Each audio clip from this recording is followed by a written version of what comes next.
वाच्यार्थ होता है। शब्द शास्त्रियों ने ये कहा कि हमें जब अर्थबोध होता है तब शब्द प्रयोग करने वाला यदि सार्थक शब्दों का प्रयोग करता है तो हमें उन दोनों शब्दों को या अधिक शब्दों को मिलाकर कोई बात समझ में आती है। तो शब्द बोध के लिए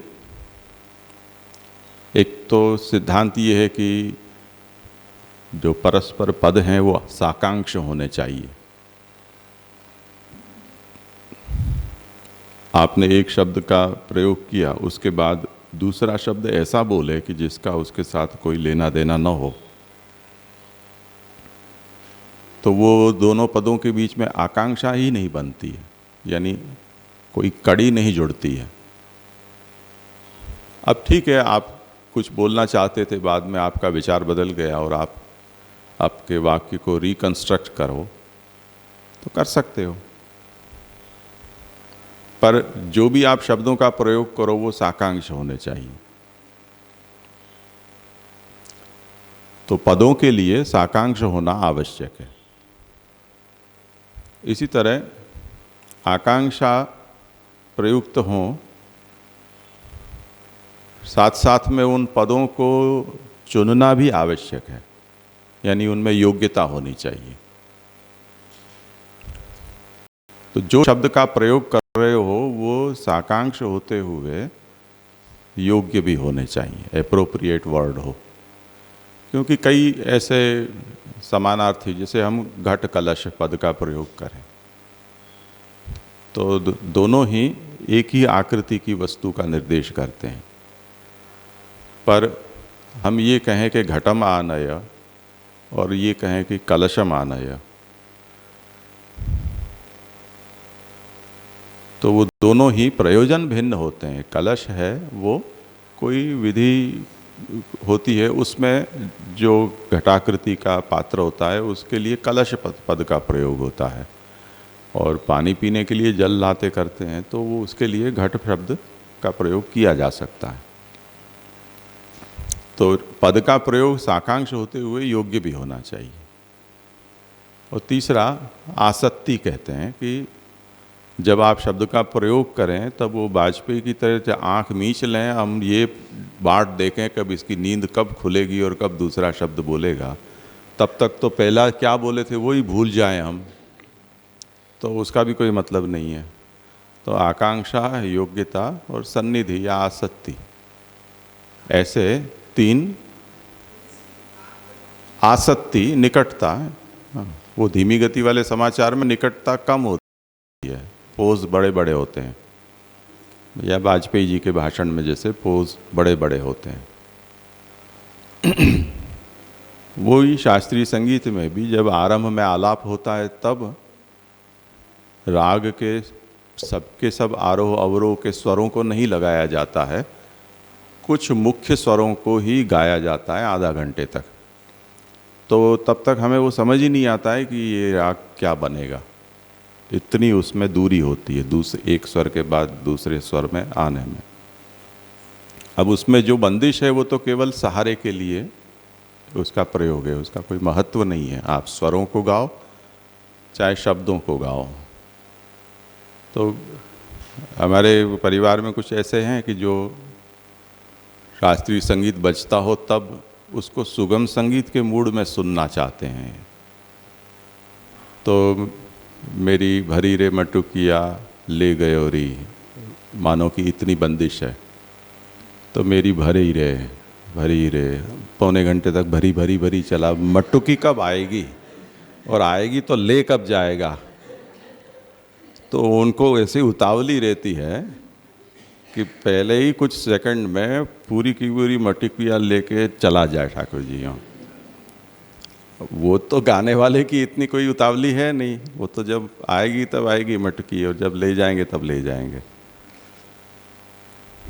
अब नाची रे पग घुंघरू बांध मीरा ना, मीरा ना, मीरा ना, अरे नाची, पर वो आपकी ज़रूरत है नाची, वो गाने वाले की ज़रूरत तो ना पे ही ख़त्म हो जा रही है, तो ची की ज़रूरत ही नहीं पड़ी।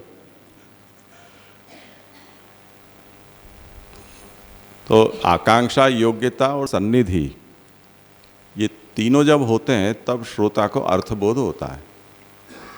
पद साकांक्ष हो, जैसे नाची, ये पूरे बोल दिया आपने शब्द, ठीक है, आगे का आप थोड़ी देर बाद बोलो, कोई बात नहीं, पर एक बात तो खत्म करो पूरी।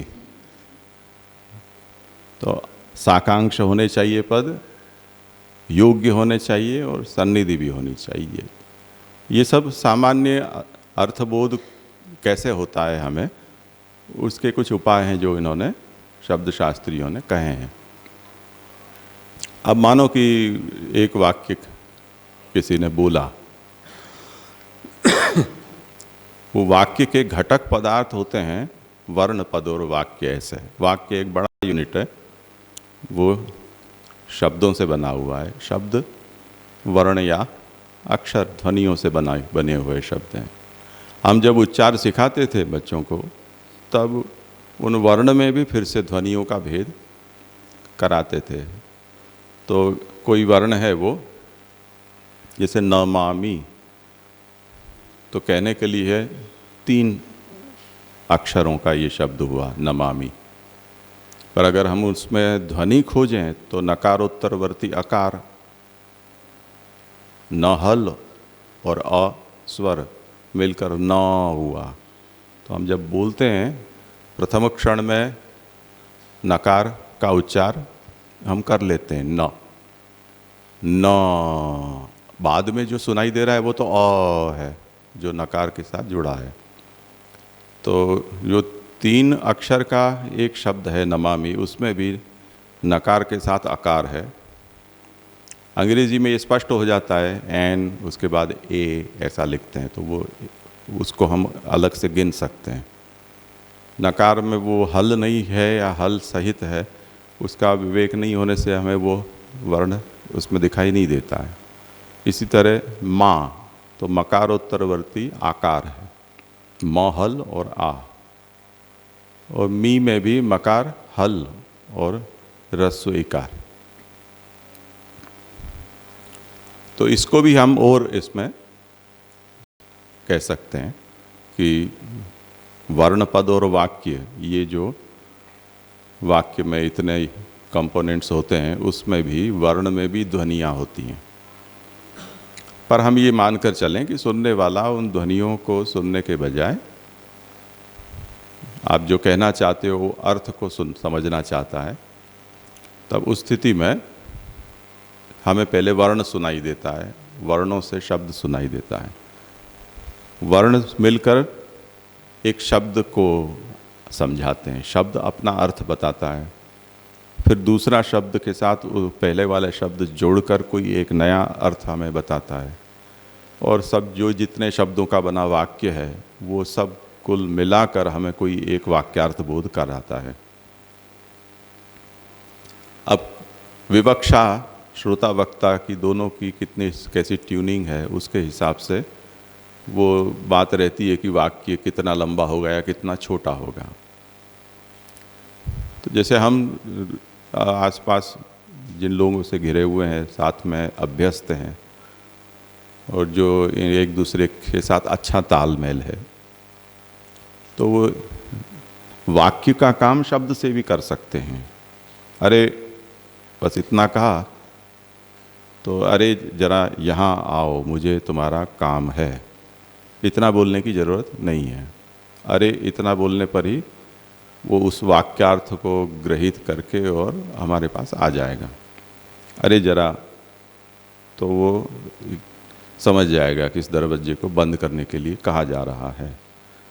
तो हमें जो भी शब्द का प्रयोग करते हैं उसमें जो वाक्यार्थ बोध होता है, उसमें कुछ शब्द ऐसे होते हैं कि जो शब्द हमारे पहले सुने हुए होते हैं, अब उनको हम फिर से जब सुनते हैं तब उस शब्द से हमें कोई नई जानकारी नहीं मिली है, पर पुराने अर्थ का स्मरण हो जाता है जो सुना हुआ है। जैसे किसी को, बच्चे को हम नई नई चीज़ें दिखाते हैं, प्राणी संग्रहालय में लेकर जाएं और सब पशु पक्षी दिखाएं, ऐसा कोई पक्षी या पशु उसके घर के आसपास उसको दिखाई दे तो वो उसका पहले देखा हुआ है। और उसको जब हम ये कहें कि देखो ये गाय है, तो वो गौशाला में दिखाई हुई गाय उसको याद आ जाती है। तो गाय शब्द का प्रयोग जब उसके सामने होता है तो वो कोई नए अर्थ को बताने वाला नहीं होता है, पर पुराने अर्थ का स्मरण कराने वाला होता है।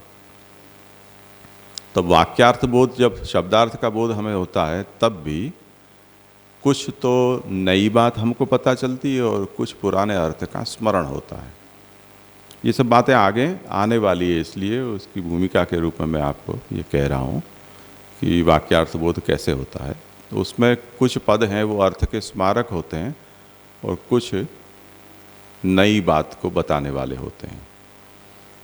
जैसे गौशाला में गायों को देखा, उससे उसकी एक सामान्य आकृति, इसका ज्ञान है वो बालक को हो जाता है। अब उसके जैसा प्राणी सादृश्य से वो देखने पर उसको गाय के रूप में पहचान लेता है। अब वहाँ हम गए हैं, वहाँ तो दर्शन करके या परिक्रमा करके और आ गए। अब गाय दिखाई दी, तब हम बच्चे को ये कहें कि गाय को गोग्रास दो। इस वाक्य में जो पुरानी देखी हुई जो गाय है, उसके जो संस्कार हैं, उसमें वो गाय शब्द नए वाक्य में स्मारक हुआ, और गोग्रास दो ये नवीन बात हुई, जो गौशाला में आपने जो व्यवहार किया था उसमें वो बात नहीं थी। तो कुछ स्मारक होते हैं और कुछ नए अर्थ के जनक होते हैं।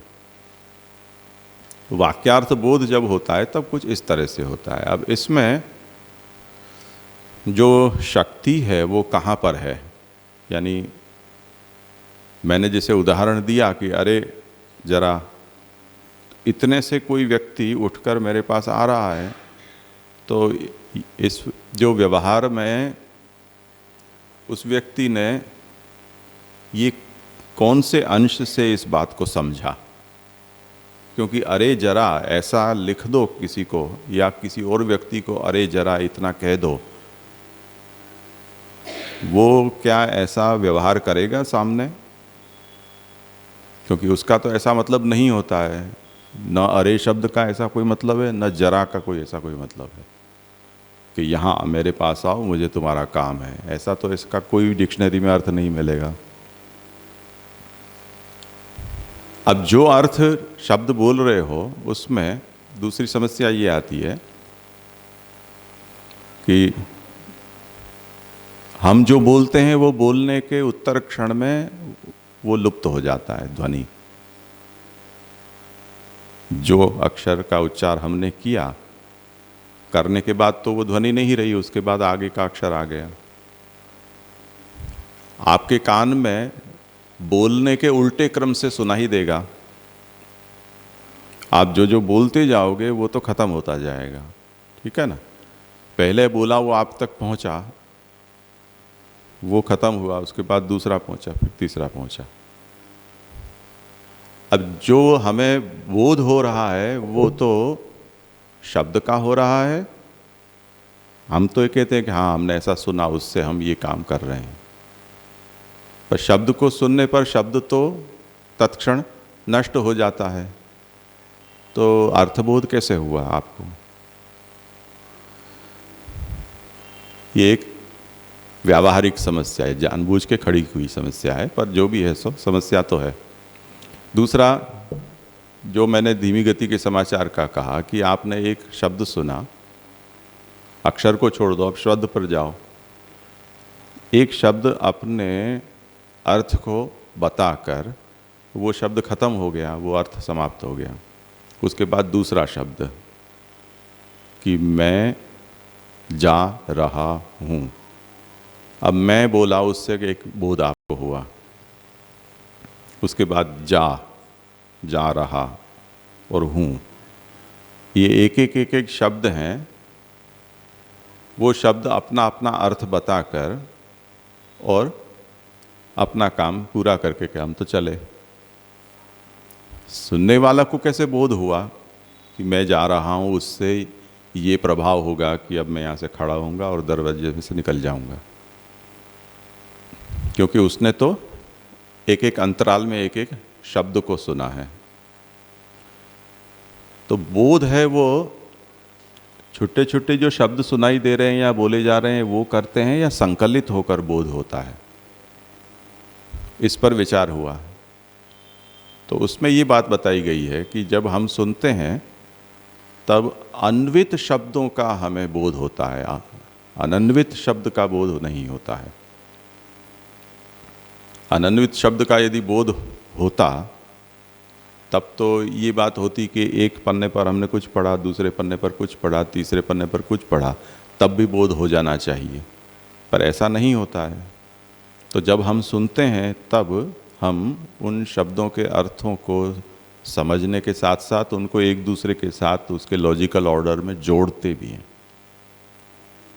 और ये बात हमें जब नई भाषा सिखाई जाती है या प्राणियों को जब किसी बात की ऐसी ट्रेनिंग दी जाती है, तब ये बात हम अच्छी तरह समझ सकते हैं कि उनको अभिनय और ध्वनि दोनों के साथ इस बात को कई बार समझाया जाता है। जब वो हमारी अपेक्षा अनुसार व्यवहार करें तब उनको कुछ पुरस्कार दिया जाता है, तो उससे फिर वो दृढ़ हो जाता है। वहाँ हम ये देखते हैं कि शुरू में वो जो प्राणी है कि यहाँ आओ, यहाँ आओ, उसमें यहाँ और आओ इसका क्या मतलब है वो शब्द को सुनकर तो नहीं समझ पाता है, पर उसको हम अभिनय से भी जब हम कहते हैं तब उसको थोड़ा बहुत बोध होता है।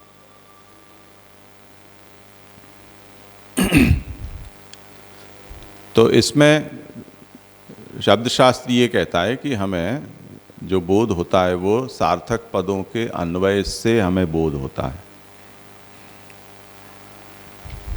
अब बोध होता है वो अंतिम जब क्रियापद का प्रयोग करते हैं उस समय होता है या पहले ही हो जाता है। जैसे मैंने उदाहरण दिया कि राग को पौने घंटा सुनने के बाद भी हमें ये नहीं पता चला कि कौन सा राग गाया, प्रोग्राम तो पूरा हो गया, तालियां भी बज गईं। तो शाब्द बोध हमें वाक्यार्थ का बोध कब होता है? पहले होता है, बीच में होता है, या टुकड़े में होता जाता है, या अंत में होता है। इन सब विषयों में नैयायिकों के, वैयाकरणों के, वेदांतियों के अलग अलग सिद्धांत हैं। इसकी और सूक्ष्मता को हम कहें तो जैसे हम जब शब्द बोलते हैं तो उसमें कुछ प्रकृति होती है, कुछ प्रत्यय होते हैं। प्रकृति का अपना अर्थ है, प्रत्यय का अपना अर्थ है, जोड़ने पर कुछ और अर्थ होता है। अब वैयाकरण कहते हैं कि प्रकृति प्रत्ययो साहार्थम ब्रूते तस्य प्रत्ययार्थस्य प्राधान्यम। दोनों साथ बोले जाते हैं पर प्राधान्य प्रत्यय का होता है। जैसे कृष्ण सेवा सदा कार्या, उसमें श्री गोसाई जी ने कहा कि यहाँ कार्या में ण्यत प्रत्यय का प्रयोग है। तो महाप्रभु ये आज्ञा करना चाहते हैं कि ये जो ण्यत है वो सेवा, भगवत सेवा करनी आवश्यक है, उसकी आवश्यकता बताने के लिए ये प्रत्यय का यहाँ प्रयोग किया गया है। और इसका ये मतलब है कि जो जीवात्मा भगवत सेवा से विरहित है वो अपराधी है। ये बात बताने के लिए महाप्रभु ने ये कार्या ऐसा ण्यत प्रत्यय का प्रयोग किया है। तो अब प्रत्यय का प्राधान्य है। अब वो प्रत्यय दोनों ही होते हैं, सुबंत भी होते हैं, तिङंत भी होते हैं, क्रियापद के भी होते हैं, संज्ञा नाम के भी होते हैं। तो जब हम जैसे ज्योतिष्टों में स्वर्ग कामो यजेत, यज धातु है, यज धातु में विधिलिंग का प्रयोग किया गया है। विधिलिंग का प्रत्यय वहाँ पर लगा। अब जो व्यक्ति प्रवृत्त होगा विधि को सुनकर, विधि क्या कहती है? जिसको स्वर्ग की प्राप्ति की कामना है वो ज्योतिष्टोम नाम का सोम यज्ञ करे, ये उसका मतलब है। ज्योतिष्टोमेन स्वर्ग कामो यजेत। अब इस विधि जो है उसमें विधि का जो भार है वो विधिलिंग, जो लिंग लकार का जो प्रयोग किया गया है वहाँ से वो भार आ रहा है, या उसकी जो प्रकृति रूप जो धातु है वहाँ से आ रहा है, या स्वर्ग कामना रूप जो फल वहाँ उससे ललचाता हुआ दिखाया दे रहा है वहाँ से आ रहा है, या वेद ऐसा कह रहा है इसलिए वेद से वो भार आ रहा है। वो व्यक्ति किस तरह से इसमें प्रवृत्त होगा, इस सब विषय में कुमारिल भट्ट और प्रभाकर मिश्र दोनों मुख्य जो मीमांसक हैं जैमिनी कर्म मीमांसा के, उन लोगों में पर्याप्त मतभेद है। महाप्रभु का इस विषय में सिद्धांत प्रभाकर मिश्र के पक्ष में अधिकतर होता है, कुमारिल जो है वो उनके मत को महाप्रभु अनुकूल कम मानते हैं। तो देखो कि छोटी सी बात है कि वाक्यार्थ बोध हमें कैसे होता है, पर उस विषय में बहुत ज़्यादा विचार किया गया है। और ख़ास करके महाप्रभु ने जब पत्रावलंबन ग्रंथ लिखा तब इसी शाब्द बोध की प्रक्रिया को लेकर और पूरी अपनी ब्रह्मवाद की भूमिका और मायावादियों का और मीमांसकों का खंडन उसमें किया है। तो इस विषय को लेकर अब आगे हमें देखें, जब जो विषय आएगा तो आप लोग समझने का प्रयास करना कि अत्र केशांचिन मते पदान्येव अर्थवंती न वर्णा न वाक्यानि। कुछ लोग ऐसा मानते हैं, कुछ लोग का मतलब नैयायिक आदि, वो क्या कहते हैं कि जैसे वर्ण पद और वाक्य होते हैं उनमें अर्थवत्ता पदों की ही होती है, वर्णों की अर्थवत्ता नहीं मानी जाती है।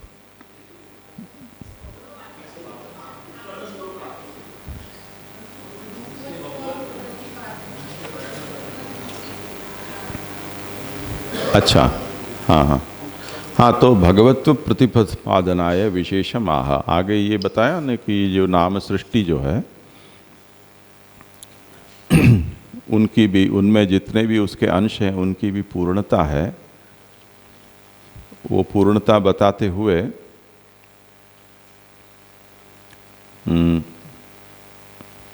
16 स्वर, 25 स्पर्श, 8 यादि, 3 संध्याक्षर और क्षकार और ज्ञकार इत्यादि, कुल 6 प्रकार यहाँ पर गिनाए।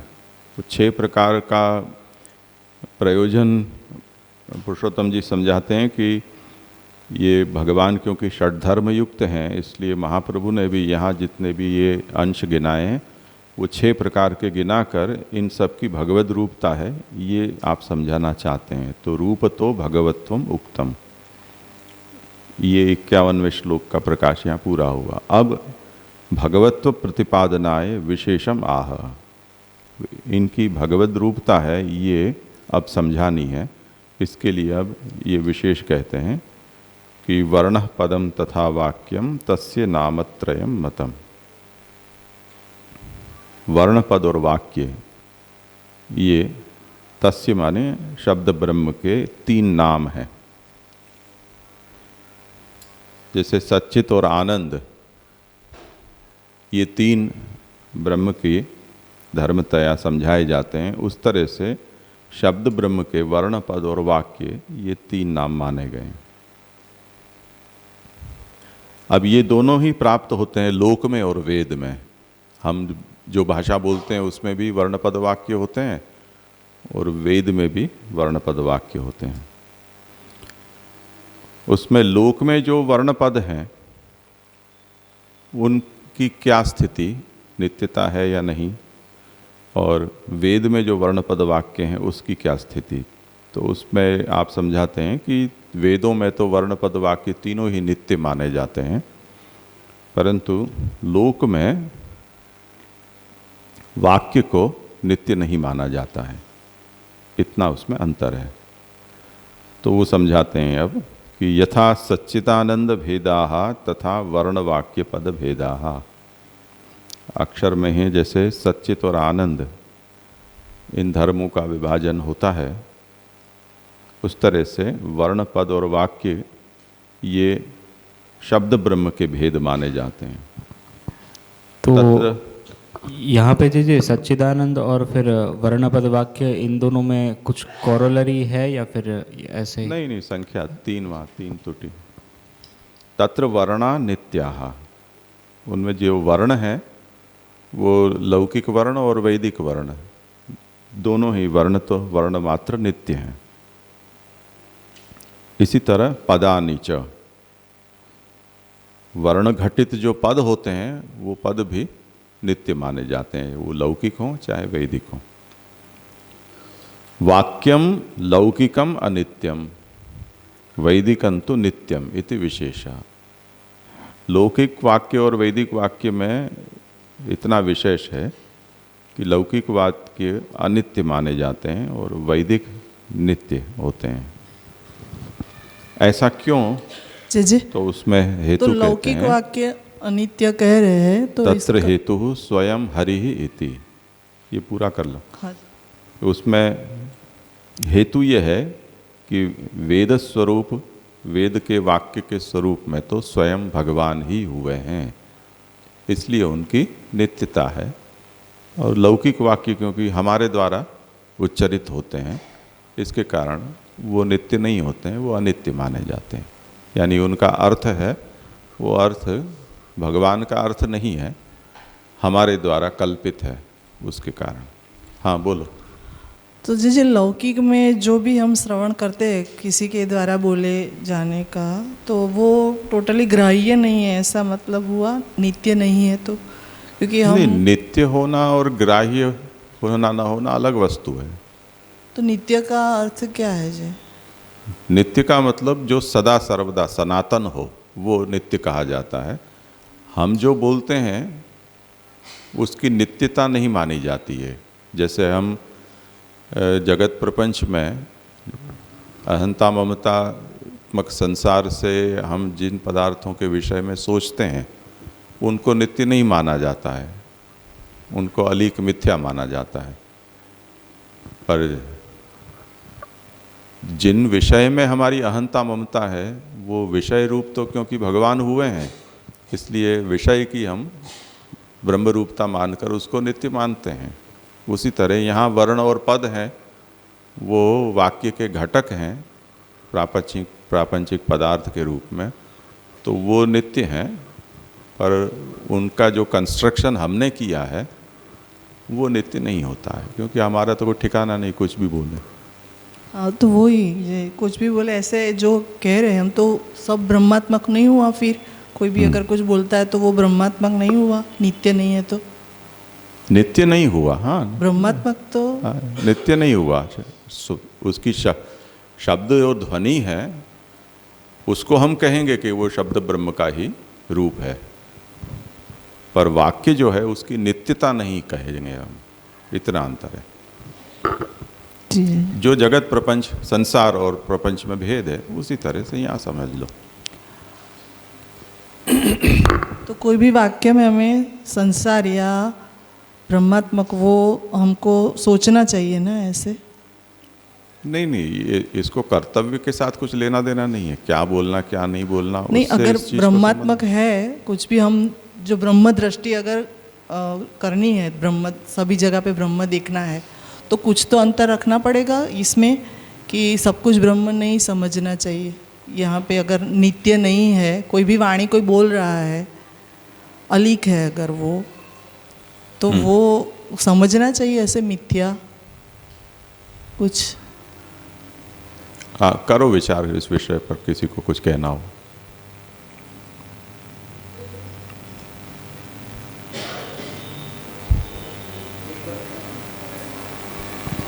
एक बार फिर से थोड़ा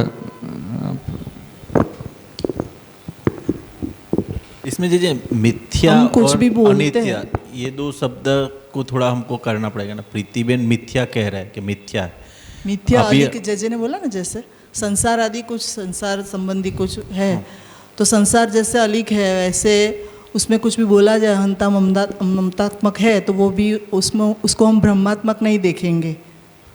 इस तरह से बोलने में वाणी भी अगर जो हम ग्रहण करते हैं उसमें भी ऐसा सोचना था चाहिए ना कि ये संसारात्मक अहंता ममतात्मक वाली वाणी है तो हमें ब्रह्मात्मक अगर उसमें न माने, ऐसा कुछ सोचना चाहिए, ऐसे पूछ रही थी। नहीं मतलब खाली डिफ्रेंसिएशन के लिए बताया ना कि वेद के जो वाक्य है, वेद के जो भी मतलब पद अक्षर और वाक्य ये नित्य है, और जो लौकिक है उसमें अक्षर और पद उसको तो नित्य ही कहा। खाली वाक्य का फॉर्मेशन, वाक्य का फॉर्मेशन तो जो बना रहा है उसके माइंड से होगा ना। जैसे जैसे अहंता ममता का उदाहरण इसीलिए दिया कि वस्तु सत्य है, मतलब टेबल सत्य है, लेकिन ये मेरा टेबल है उतना ही मिथ्या है, मेरा कह रहा हूँ उतने अंश में मिथ्या है, टेबल सत्य है। तो वाक्य का फॉर्मेशन तो हम अपने हिसाब से कर रहे हैं ना, जय जय वही। तो वो जो वाक्य आप बोल रहे हो ना, तो उसमें हमने मुझे सोचना चाहिए कि इसमें मम आया, मेरा टेबल आया, तो ये सेंटेंस हमको ग्राह्य नहीं है, ब्रह्मात्मक उसको नहीं मानना चाहिए। ग्राह्य अग्राह्य का विचार तो इसमें नहीं है ना, जय जय आज्ञा कर रहे हैं ना। जय जय मैं मेरे हिसाब से पूछ रही हूँ कि अगर हमको देखना है वाणी बोलना है उसमें, तो हम देख रहे हैं कि ये ऐसे बोला जाता है, वो शब्द ब्रह्म है, मगर जो सुन भी रहे हैं हम कुछ भी, तो उसको भी हमको ब्रह्मात्मक माननी है अगर, तो उसमें ये डिफरेंस होगा। गोपी ने कसो क्या? हाँ देखें, इसके अंदर एक मुझे ऐसा लगता है कि वो विषय थोड़ा आगे आएगा कि जहाँ पर फिर आचार्य है उनके वचन है या फिर शास्त्र के ऊपर विचार है, तो ये सब को फिर नित्य की कैटेगरी में रखेंगे, जहाँ तक मुझे स्मरण में है उतना। बाकी जो लौकिक हम बातचीत करते हैं तो उसको फिर अनित्य की कैटेगरी में रखेंगे।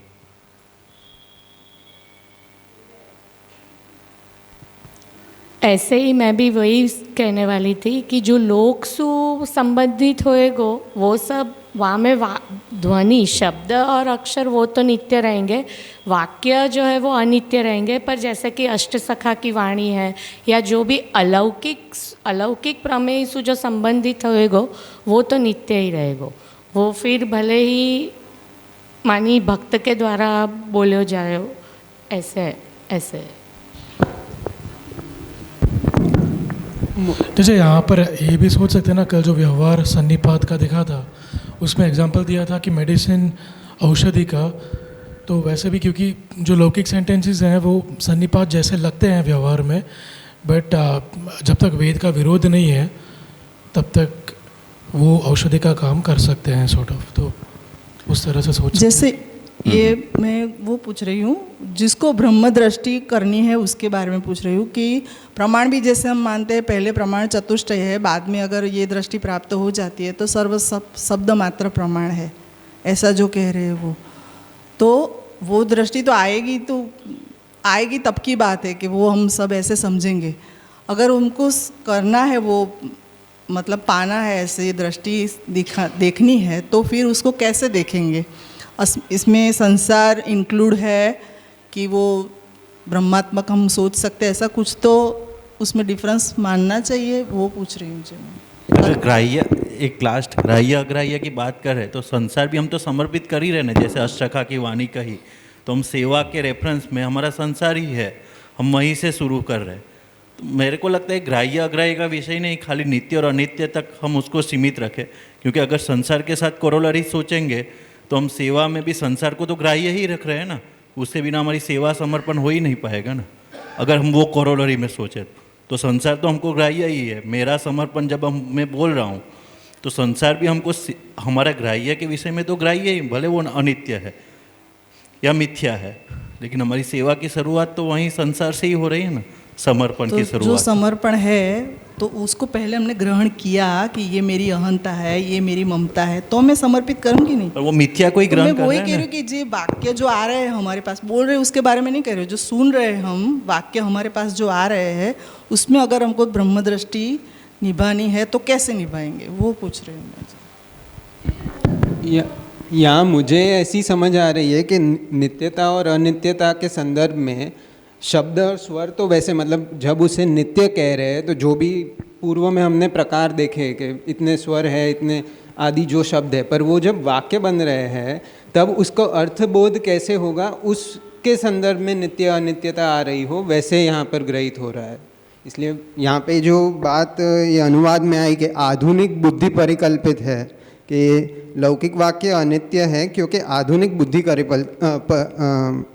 परिकल्पित है, इसलिए वो संदर्भ में उसकी जो अर्थग्राह्यता आ रही है वो वाक्य बनने के बाद वो जीव के अनुसार या जो मतलब सांसारिक है या लौकिक है उस प्रकार से वो अर्थग्राह्यता में फर्क आ रहा है। पर जो शब्द है वो यहाँ हो या वेद में हो या फिर परापश्यंती के पूर्व में हो, तो वो स्वर तो वैसे ही रह रहा है, उस संदर्भ में नित्यता हो, ऐसी समझ आ रही है यहाँ।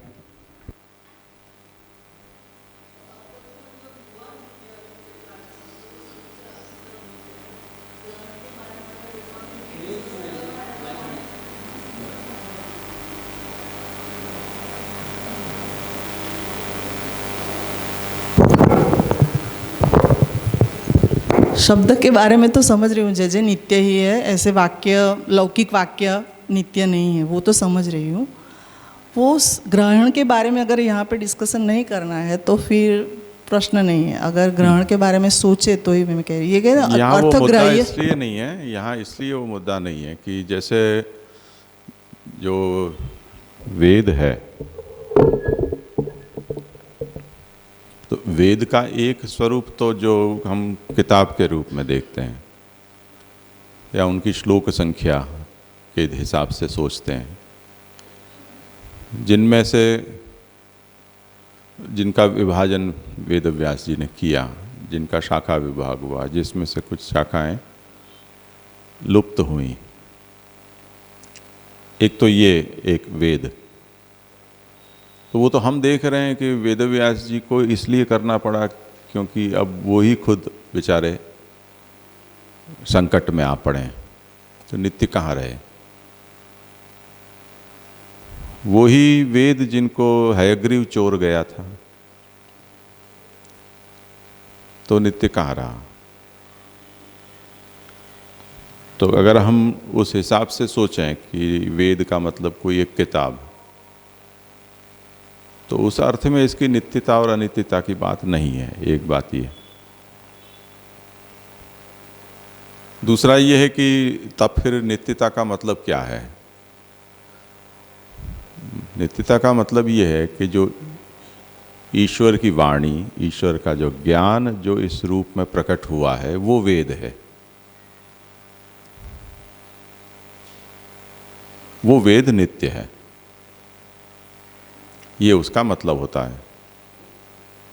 और वो नित्य होने का कारण ये है कि वो ईश्वर प्रसूत है, उसका निश्वास है।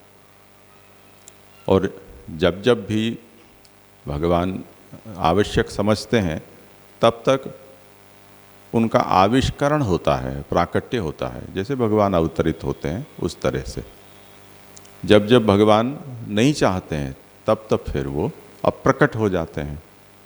तो प्राकट्य अप्राकट्य तो उसका भी होता है। इस अर्थ में वो नित्य है, पर हैं सर्वदा, सदा सर्वदा। इस तरह से जो हमारे मुख से जो वर्ण पदों का उच्चारण होता है, वो वर्ण और पद वही शब्द ब्रह्म ने उन रूपों को धारण किया है, इसलिए वो वर्ण पद तो नित्य हैं।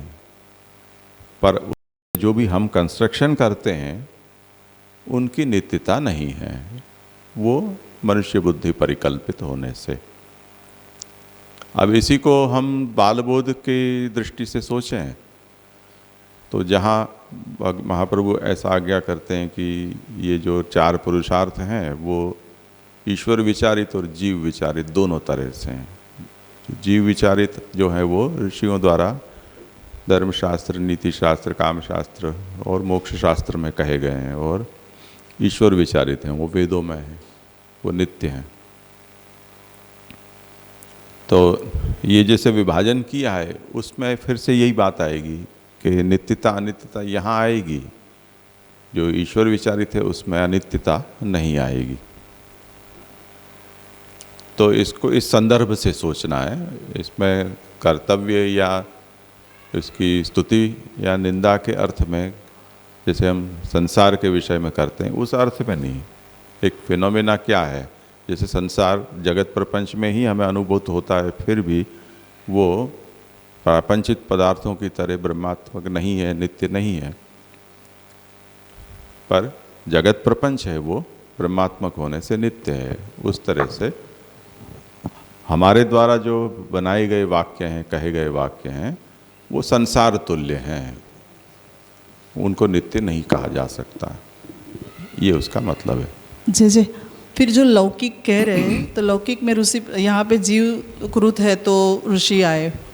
अभी जलवेद में जैसे वक्ता का डिस्ट्रीब्यूशन किया, तो उसमें भी कोई ग्राह्य है, कोई नहीं ग्राह्य है, तो वहाँ पे भी ऐसे शब्द का क्या रूप होगा फिर?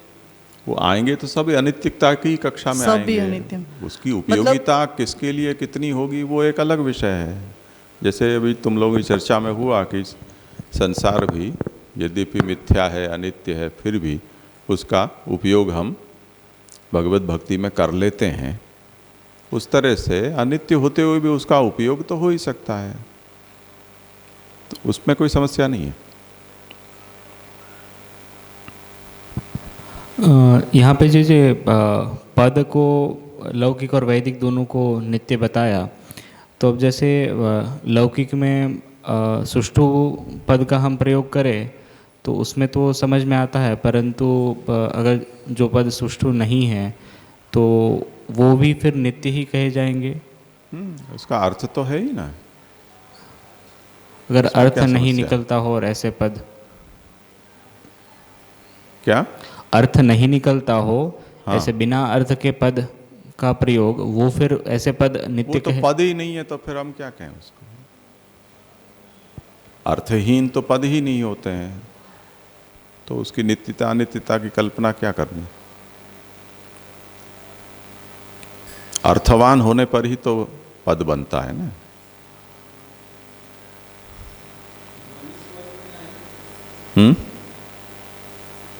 फिर उसे मात्र ध्वनि या स्वर कहेंगे? हाँ, कह सकते हैं। वर्ण कह सकते हैं, वो पद के स्मारक हो सकते हैं। आपने जैसे भगवत नाम के विषय में ये कहा जाता है कि व्याकरण के नियम, ह्रस्व दीर्घ आदि स्वर के उच्चार की शुद्धि या उसके अर्थ का बोध रहित भी अगर कोई भगवत नाम ऐसे बोलता है, तब भी उसका अर्थ भगवान होते हैं, क्योंकि भगवान तो सबका अर्थ है ही है, वर्ण मात्र का। तो उस दृष्टि से हम कहेंगे, तब तो फिर सभी जो व्याकरण शुद्ध नहीं है या कोश में जिसका कोई अर्थ नहीं है, ऐसे भी जो शब्द हैं उसका अर्थ भी भगवान तो होता ही है। तो जैसे बच्चे बोलते हैं, वो अर्थहीन अलबल कलबल जैसा कुछ भी बोल देते हैं, पर वो आनंद कराने वाले हो जाते हैं। उस तरह से उसका अर्थ भी भगवान तो सबका है ही, क्योंकि भगवान उस वर्ण रूप में प्रकट हुए हैं।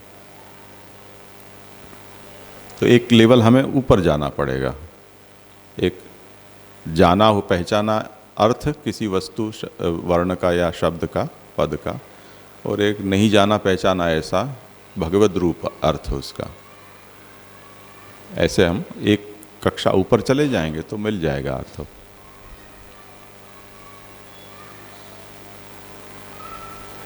ठीक है, यहाँ अभी विराम रखें।